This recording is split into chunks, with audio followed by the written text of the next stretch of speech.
dit mais non chaponda, mais n'est pas le fermer, mais ne chante pas le fermer. Puis ma belle il était mais qu'elle pète, mais des ma parole il était mais des couverts. Pardon mais oui c'est mon bain pour mon chaponda des mains, des chèques dans la vie et pour la vie. Seigneur, c'est mon foyer, mon bonheur, mon démon.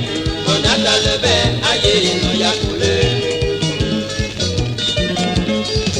Mais connaît bien, quoi qu'il est.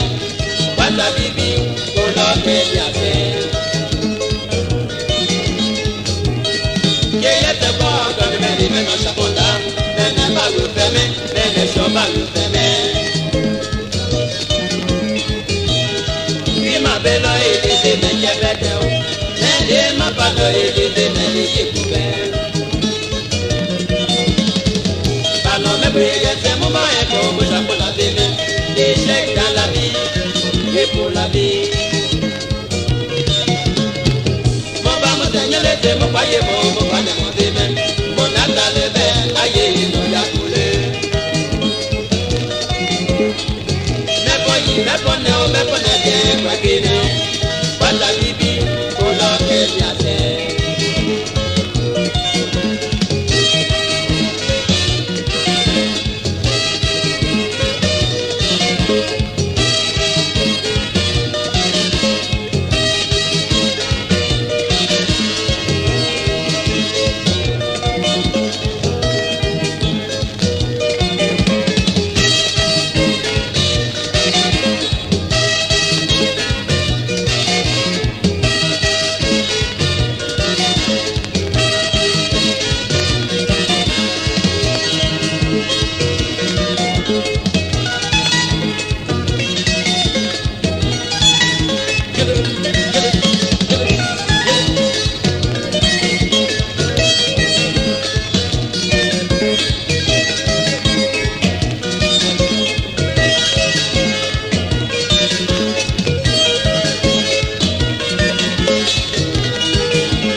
C'est mon moyen pour me chapeau la vie, des chèques dans la vie et pour la vie.